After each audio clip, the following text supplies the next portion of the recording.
النهارده غير اي حلقه. عملنا حلقات كتير عن تقييم لاعبين، وعملنا حلقات كتير عن تقييم انديه، لكن ما عملناش عن تقييم مدربين. ومش اي مدربين، ده مدربين اعظم 2 انديه في افريقيا، مدرب نادي الزمالك يانيك فريرا ومدرب النادي الاهلي ريبيرو. فطبعا هنشوف مين الاحسن، لكن قبل ما نشوف عندي خبرين مهمين جدا، خبر لجمهور نادي الزمالك وخبر لجمهور النادي الاهلي. هقولهم في اول الحلقه، اقول خبر في اول الحلقه وخبر في اخر الحلقه. فلو مش مشترك في القناه اشترك وفعل زر الجرس لو جديد واعمل لايك ويلا بينا. يلا بينا يلا بينا. واول خبر معانا هنقوله وهو الجمهور نادي الزمالك. هو بقى الخبر ده هو محمد شحاته جاله عرض من الدوري السويسري، لكن نادي الزمالك طبعا ما وافقش. ليه بقى؟ طبعا اللاعب عرض الكلام ده على جون ادوارد المدير الرياضي لنادي الزمالك. جون ادوارد رد عليه وقال له العرض ده لا يناسب جمهور، لا يناسب الزمالك ولا يناسبك، يعني لا يناسبنا ماديا ولا يناسبك. عرض من الدوري السويسري يعني مش اعلى مننا بكتير، لكن انا اوعدك بعد سنه او 2 لو تألقت انا هجيب لك عرض من الدوريات ال5 الكبرى بنفسي. يعني قدامك سنه او سنتين في نادي الزمالك، لو تألقت انا هحقق حلمك في الاحتراف، لكن مش في اي دوري، ده انا هحقق حلمك في الاحتراف في اقوى دوريات العالم. كده خلصنا الخبر ده وقلنا محمد شحاته كده مش هيمشي بالنادي الزمالك السنه دي ولا السنه الجايه. نروح بقى لحوار حلقه النهارده، ومين افضل مدرب نادي الزمالك ويانيك فريرا ولا مدرب النادي الاهلي؟ باختصار كده، مدرب نادي الزمالك يانيك فريرا بقاله 21 سنه بيدرب، يعني بدأ تدريب سنه 2004.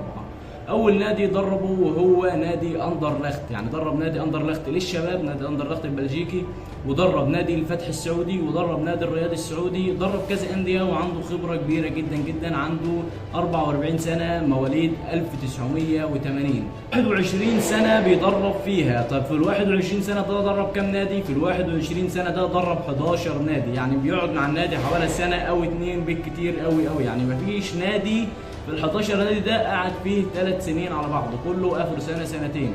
نيجي بقى لمدرب النادي الاهلي ريبيرو مدرب النادي الاهلي درب 4 انديه فقط. طب بدأ تدريب سنه كام؟ بدأ تدريب سنه 2011، في حوالي 14 سنه تدريب، درب فيهم 4 انديه فقط. ايه هم ال4 انديه ده؟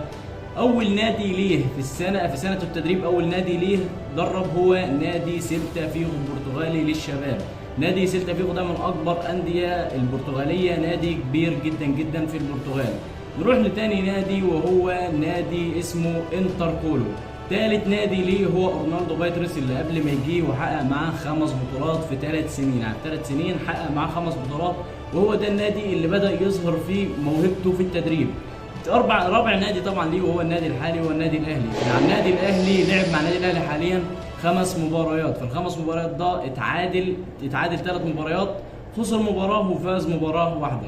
طيب ايه طريقه اللعب بتاعته؟ طريقه اللعب بتاعته هجوميه جامده جدا، بيبقى ناقص يهاجم بالحارس ذات نفسه، عشان كده بتلاقيه بيلعب شوبير اساسي، مع ان شوبير مستواه انخفاض ملحوظ جامد جدا. مش عارف ازاي ده شوبير يا جماعه، مش ده شوبير اللي شفناه في افريقيا، مش ده شوبير اللي شفناه في الدوري السنه اللي فاتت. مش عارف مستوى شوبير انخفض، ومش عارف ايه سر الانخفاض، بس ممكن يكون في تغيير مدرب حراس المرمى، لان مدرب حراس المرمى مشي ليانكون، مشي طبعا من النادي الاهلي بعد ما عمل لعيبه اساطير، يعني يعتبر هو اللي عمل الشناوي وهو اللي عمل شوبير وهو اللي عمل حمزه علاء اللي بيلعب في الدوري البرتغالي الدرجه الثانيه.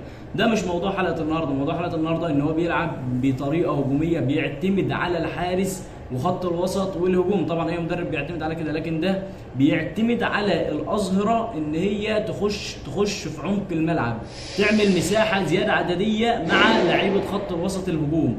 لعيب مركز 10 بتلاقي هما الاثنين دخلوا معاه عملوا زياده عدديه، ما بيلعبوش على الاطراف.